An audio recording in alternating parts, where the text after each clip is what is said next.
24 ఫలితాలతోనే YCP party పని అయిపోయింది అని అంటున్నారు కదా, మీరేం చెప్తారు? వైసీపీ పార్టీ అయిపోయింది అన్నారు కదా, బాగానే ఉంది. మరి వాళ్ళ మాజీ మంత్రుల్ని, మాజీ ఎమ్మెల్యేలని మరి ఎందుకు అరెస్ట్ చేస్తూ ఉన్నారు? జగన్మోహన్ రెడ్డి గారి మీద నిందలు ఎందుకు వేస్తూ ఉన్నారు?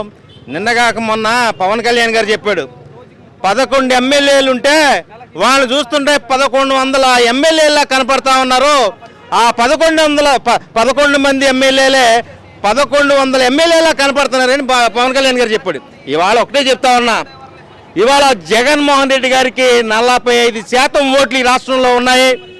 ఈరోజు నేను ఒకటే తెలియజేస్తున్నాను, మీరు 23 ఓట్లు వచ్చి 23 మీకు సీట్లు వచ్చినాయి లాస్ట్ టైము. నాకు తెలిసి ఈసారి చంద్రబాబు నాయుడు గారు కూడా ఓడిపోతాడు. ఎందుకంటే ప్రజలకి అర్థం కాకుండా హామీలు ఇచ్చి పథకాలు ఇస్తానని చెప్పి, ఇదిగో జగన్మోహన్ రెడ్డి గారి కంటే ఎక్కువ ఇస్తాను, నేను వాలంటీర్ వ్యవస్థకు 10,000 ఇస్తాను, మళ్ళీ అన్ని పథకాలన్నీ తీసుకొస్తానని చెప్పి మరి ప్రజలను మోసం చేసి 2 సంవత్సరాలైనా కూడా మరి విద్యార్థులకి అమ్మఒడి లేదు, అలాగే నిరుద్యోగులకి నిరుద్యోగ భృతి లేదు, అక్క చెల్లెళ్ళకు 1500 లేవు. ఇలాగ మోసం చేసినటువంటి వ్యక్తి చంద్రబాబు నాయుడు, తానికి వంత పాడిన వ్యక్తి పవన్ కళ్యాణ్. వీళ్ళిద్దరి భాగోతం నడి రోడ్డున పడింది.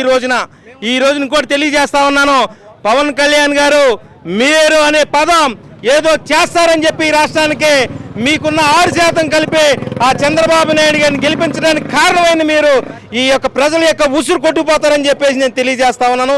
ఎందుకనంటే ఈ రోజున చాలా చాలా దరిద్రమైనటువంటి జీవితాన్ని, చాలా పేదరికంతో ఉన్నటువంటి పేద ప్రజలను మీరు మోసం చేశారు. ఇది ఒకటే గుర్తుపెట్టుకోండి. మీరు ఇంకో మాట చెప్తా ఉన్నాను, పవన్ కళ్యాణ్ గారు ఇప్పటికైనా కళ్ళు తెరవండి.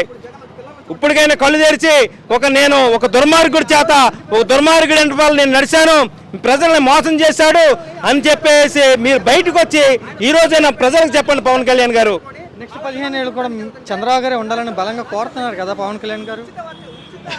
ఏంటే తనకు బలం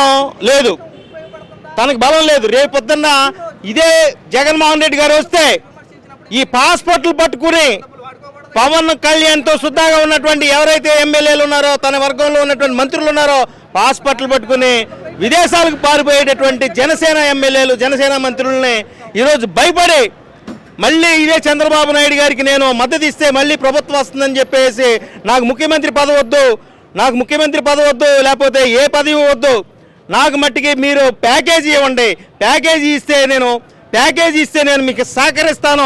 15 సంవత్సరాలు కాదు 30 సంవత్సరాలు కూడా నాకు ప్యాకేజీ ఇవ్వండి చాలు. ప్యాకేజీ ఇస్తే నేను మీకు సహకరిస్తాను. చంద్రబాబు నాయుడు గారు ముఖ్యమంత్రి అవ్వచ్చు, లేకపోతే లోకేష్ ముఖ్యమంత్రి అవ్వచ్చు అని చెప్పేసి పవన్ కళ్యాణ్ గారు చెప్తా ఉన్నాడు. ఒకసారి జనసేనలు కూడా తెలుసుకోండి, ఎవడనైతే పార్టీ పెట్టి ముఖ్యమంత్రి అవ్వాలని చూస్తాడు, ఇతను ఏం చేస్తున్నాడు, మిమ్మల్ని నాశనం చేస్తున్నాడు, జన సైనికుల్ని తిట్టిస్తున్నాడు. తెలుగుదేశం శ్రేణులతో, తెలుగుదేశం కార్యకర్తలతో జనసేన కార్యకర్తలని, జనసేన నాయకులను కొట్టిస్తున్నారు. ఒకసారి ఆలోచించండి. చాలా దుర్మార్గమైనటువంటి పరిపాలన ఈ రాష్ట్రంలో జరుగుతూ ఉంది.